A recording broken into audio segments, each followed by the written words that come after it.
ETF index mutual funds నేర్చుకుని stock మార్కెట్లో రాణించాలనుకుంటున్నారా? వెంటనే ఈ నెంబర్కి కాల్ చేయండి.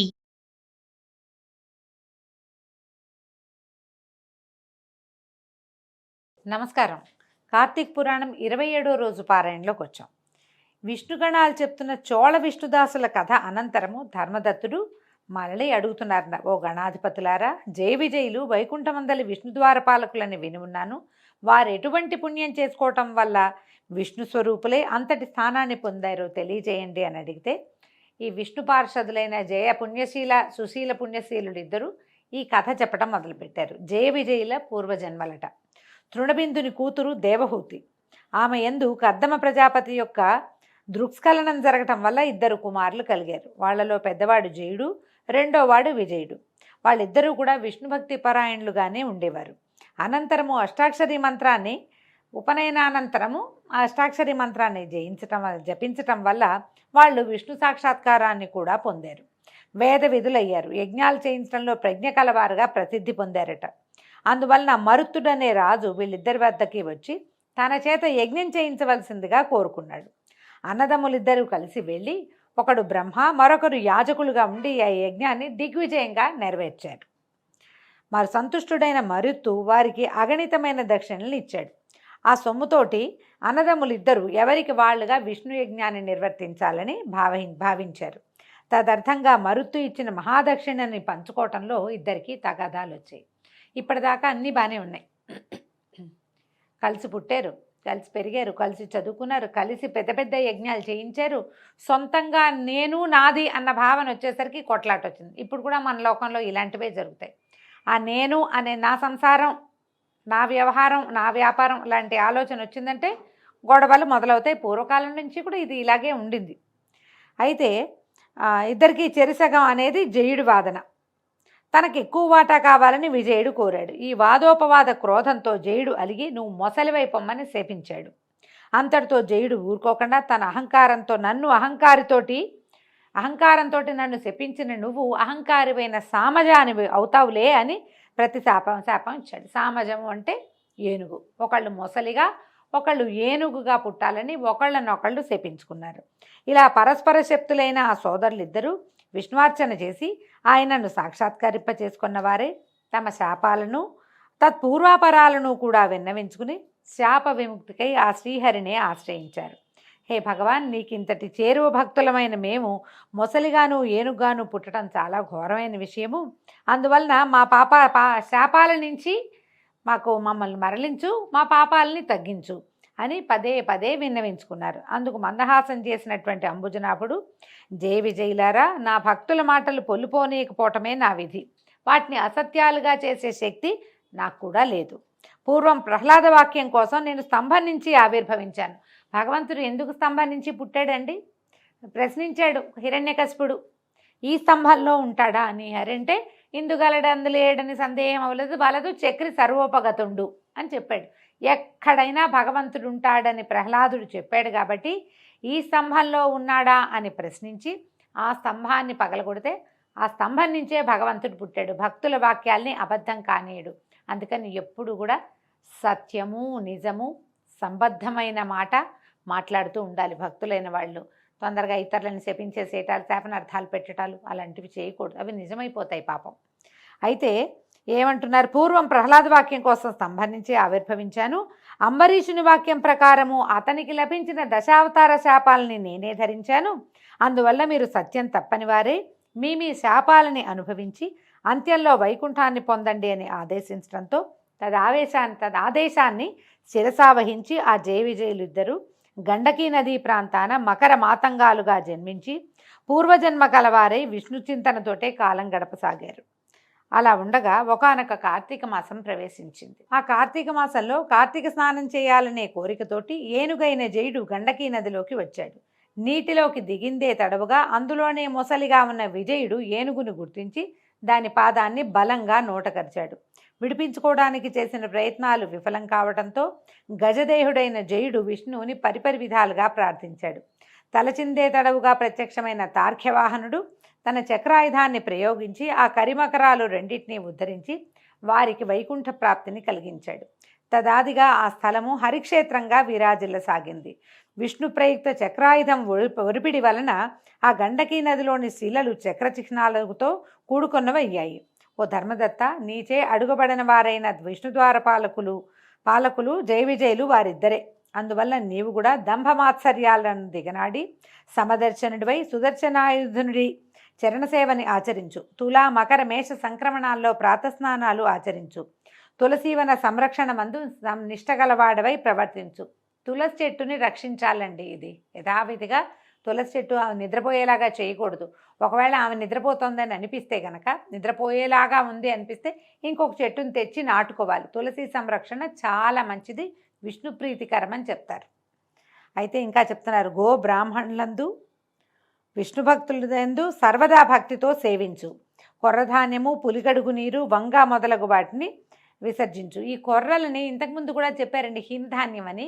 కొర్రలు తినద్దు అని చెప్తున్నారు. మామూలుగా ఇప్పుడు మనం తృణధాన్యాలు వాటిని తింటున్నాం కదా, అవసరమని భావిస్తున్నాము. మరి ఏ షుగరో పాడో ఇబ్బందో ఉన్నది, తప్పదు కదా. అందుకని ఈ కార్తీకం ఏదైనా వ్రతాలు ఉన్నప్పుడు కొర్రలు తినబోకండి. అంటే పురాణాన్ని బట్టి అండి, మీ అవకాశాలను బట్టి చేయండి. కానీ ఇలాంటి ఒక వాక్యము 2 చోట్ల ప్రత్యేకంగా చెప్పబడింది. పులిగడుగు నీరు అంటే పుల్లటి నీళ్లు వాటిని తీసుకోవద్దని చెప్తున్నారు. వంకాయలు కూడా విసర్జించాలట. జన్మ ప్రకృతిగా నీ వాచన అనుష్ఠిస్తున్న ఈ కార్తీక విష్ణు వ్రతం కంటే దాన జపో యజ్ఞ తీర్థాలు ఏవీ కూడా గొప్పవి కాదని గుర్తుంచుకో. ఓ విప్రుడా, దైవ ప్రీతికరమైన విష్ణు వ్రతాచరణ వల్ల నీవు నీ పుణ్యంలో సగభాగం అందుకోవటం వల్ల ఈ కలహా కూడా ధన్యులయ్యారు. ప్రస్తుతం మేము ఆమెను వైకుంఠానికి తీసుకెళ్తున్నాము అని విష్ణుగణాలు ధర్మదత్తునితో హితమాడి అతనితో పునః నియమవ్రత నిష్ఠుణ్ణి చేసి కలహా సమేతంగా వైకుంఠానికి బయలుదేరారు. విమానంలో వెళ్ళిపోయారట. నారదుడు చెప్తున్నాడు, పృథురాజా, అతి పురాతనమైన ఈ పుణ్యేతిహాసాన్ని ఏ మానవుడైతే వింటున్నాడో, ఇతరులకు వినిపిస్తున్నాడో, వాడు శ్రీ మహావిష్ణువు యొక్క సంపూర్ణానుగ్రహానికి పాత్రుడై విష్ణు సాన్నిధ్యాన్ని పొందదగిన జ్ఞానాన్ని పొందుతున్నాడు. ఈ విధంగా నారదుడు చెప్పిందంతా విని ఆశ్చర్యంగా అయిపోయిందట పృథు చక్రవర్తికి. ఎంత ఆశ్చర్యపడి, ఇట్లా జరిగిందా అని ఆశ్చర్యపోతూ, ఓహే దేవర్షి, ఇప్పుడు నువ్వు చెప్పినటువంటి హరిక్షేత్రము, గండకీ నదుల్లాగానే గతంలో కృష్ణా, సరస్వతి ఇత్యాది నదుల గురించి కూడా విన్నాను. ఆ మహామహిమలన్నీ ఆ నదులకి చెందినవా లేక ఆ క్షేత్రాలకి సంబంధించినవా? విశదపరచమని కోరితే నారదుడు ఇట్లా చెప్తున్నాడట, శ్రద్ధగా విను. కృష్ణానది సాక్షాత్తు విష్ణు స్వరూపం, సరస్వతి నది శుద్ధ శివస్వరూపమట. వాటి సంగమ మహాత్మ్యాన్ని వర్ణించడం బ్రహ్మ కూడా అసాధ్యమే. కృష్ణా సరస్వతి నదులు ఎలా జన్మించాయో పురాణ ప్రోక్తంగా తెలుసుకుందాం. ఒకానొక చాక్షుష మన్వంతరంలో బ్రహ్మదేవుడు సహ్యపర్వత శిఖరాలపై సవనం చేసేందుకు సమాయత్తుడయ్యాడు. ఒక యజ్ఞం చేయబోయాడట బ్రహ్మదేవుడు. హరిహరులతో సహా సమస్త దేవతలు, మునులు కూడా కలిసి ఒకానొక దైవత ముహూర్తంలో బ్రహ్మకు యజ్ఞదీక్షనివ్వడానికి నిర్ణయించి కర్త యొక్క కళత్రమైన సరస్వతికి విష్ణుమూర్తి ద్వారా కబురు చేశారు. కర్త యొక్క కళత్రం అంటే బ్రహ్మదేవుని యొక్క భార్య అయిన సరస్వతీదేవికి కబురు చెప్పాడట విష్ణుమూర్తి. అయినా సరస్వతి సమయానికి అక్కడ చేరుకోలేదు. దీక్షా ముహూర్తం అతిక్రమించరాదనే నియమం వల్ల భృగు మహర్షి, హే విష్ణు, సరస్వతి ఎందుకు రాలేదో తెలియలేదు, ముహూర్తం దాటిపోతుంది, ఇప్పుడు ఏమి గతి అని ప్రార్థించడంతో శ్రీహరి నవ్వుతూ ఏమన్నాడంటే, సరస్వతి రాని పక్షంలో బ్రహ్మకు మరి యొక్క భార్య అయిన గాయత్రిని దీక్షాపతిగా విధించండి. గాయత్రి దీక్షాపతి, ఆవిడ్ని దీక్షాపత్నిగా చేయమని అన్నాడు. అనేసరికల్లా ఈ సలహాను శివుడు కూడా సమర్థించడంతో భృగువు గాయత్రిని రప్పించి బ్రహ్మ యొక్క దక్షిణ భాగంలో ముందుగా ఆమెను ప్రవేశపెట్టి దీక్షావధి విధిని ఏర్పరిచాడు. ఆ విధంగా ఋషులందరూ కలిసి హరిహరుల సమక్షంలో బ్రహ్మకి దీక్షనివ్వటం పూర్తి చేయగానే అక్కడకు సరస్వతి చేరుకుందట. తన స్థానంలో దీక్షితురాలై ఉన్న తన సవతి గాయత్రిని చూసి మత్సరవతి అయి, ఎక్కడైతే పూజార్హత లేని వాళ్ళు పూజింపబడుతున్నారో మరియు పూజనీయులు పూజింపబడటం లేదో అక్కడ కరువు, భయము, మరణము అనే ఈ 3 విపత్తులు కలుగుతాయి. ఈ బ్రహ్మకు దక్షిణ భాగాన నా స్థానంలో ఉన్నట్టు ఉపవిష్టురాలైన వివిధ ప్రజలకు కనపడినటువంటి రహస్య నదీ రూపాన్ని పొందుగాక. ఓ బ్రహ్మ విష్ణు మహేశ్వర్లారా, మీరందరూ యజ్ఞవాటికలో ఉండి కూడా నా సింహాసనాన నాకన్నా చిన్నదాన్ని కూర్చోబెట్టారు కనుక మీరు కూడా జడీభూత నదీ రూపాలని పొందండి, జడ రూపాలైనటువంటి నదీ స్వరూపాలుగా మారిపోండని శపించేసిందట. అయితే ఈ సరస్వతి క్రుద్ధం కోపంతో అరిచిన ఆ అరుపుల్ని విన్నటువంటి గాయత్రి ఆవిడ లేచి నిలబడి దేవతలు వారిస్తున్నా సరే వినకుండా, ఈ బ్రహ్మ నీకు ఏ విధంగా భర్తయో నాకు కూడా అదే విధంగా భర్తని విస్మరించి అకారణంగా చెప్పించావు. నువ్వు రాకపోతే నేను కూర్చోవచ్చు, తప్పులేదు. భార్యని కాని దాన్ని కూర్చోబెట్ల, నాకు కూడా అర్హత ఉంది, అందుకని కూర్చోబెట్టారు. అకారణంగా శపించావు కాబట్టి నువ్వు కూడా నదీ రూపాన్ని పొందు అని ప్రతిశాపాన్ని ఇచ్చేసిందట. ఇప్పుడు హరిహరులు వాణిని సమీపించి, మేము గనక నదులమైనట్లయితే లోకాలన్నీ అతలాకుతలం అయిపోతాయమ్మా, కనుక అవివేక భూయిష్టమైన ఈ శాపాన్ని మళ్లించమన్నారట. మళ్లించమంటే ఆవిడ ఒప్పుకోలేదు. నా శాపాన్ని మళ్లించను, నాకు వచ్చిన కోపం ఎలా తీరుతుంది? శాపాన్ని మళ్లిస్తే కోపం తీరదు. యజ్ఞాదిలో మీరు విఘ్నేశ్వర పూజ చేయకపోవటం వల్లే నా కోపరూపంగా యాగం విఘ్నపడి ఆగమైపోయింది. పలుకుల పడతనైన నా మాట తప్పదు. ఈవిడెవరు? మాటల తల్లి సరస్వతీదేవి. నా మాట తప్పదు. మీరందరూ నదీ రూపాలని ధరించి మీ అంశలు జడత్వాన్ని వహించవలసిందే. ఇప్పుడు అంశలు జడత్వాన్ని వహిస్తే ఎట్లాగండి? ఒక ఆయన పుట్టిస్తాడు, ఇంకో ఆయన పెంచుతాడు, 3 ఆయన పోగొడతాడు, మళ్ళీ పుట్టడానికి సమాయత్తం చేస్తాడు. ఈ పనులన్నీ మానేస్తే ఎట్లా కుదురుతుంది? సమతులమైన నేను గాయత్రి కూడా నదులమై పశ్చిమాభిముఖంగా ప్రవహించబోతున్నాము అని చెప్పింది. ఆమె మాటలు వింటూనే దేవతాంశలు, సకల దేవతాంశలు జడాలుగాను రూపాలు నదులుగాను పరిణమించాయి. ఆ సమయంలో విష్ణుమూర్తి కృష్ణానదిగాను, మిగిలిన వారు ఇతరేతర నదీ రూపాలుగాను మారిపోయారు. బ్రహ్మ విష్ణు మహేశ్వరులు నదులై తూర్పుముఖంగాను, వారి భార్యలు నదులై పశ్చిమాభిముఖంగాను ప్రవహించడం మొదలుపెట్టారు. గాయత్రి సరస్వతి నదీ రూపాలు సావిత్రి అనే పుణ్యక్షేత్రంలో సంగమాన్ని పొందాయి. ఈ యజ్ఞంలో ప్రతిష్ఠితులైనటువంటి శివకేశవులు, మహాబలుడు, అతిబలుడు అనే దేవతా స్వరూపాలు అయ్యారు. సర్వపాపహారిణి అయిన ఈ కృష్ణానది ప్రకర్షోత్పత్తిని భక్తితో చదివినా, వినినా, వినిపించినా కూడా వారి వంశమంతా కూడా నదీ దర్శన స్నాన పుణ్యఫలవంతమై తరించిపోతుంది. కృష్ణానది ఈ విధంగా పుట్టిందట.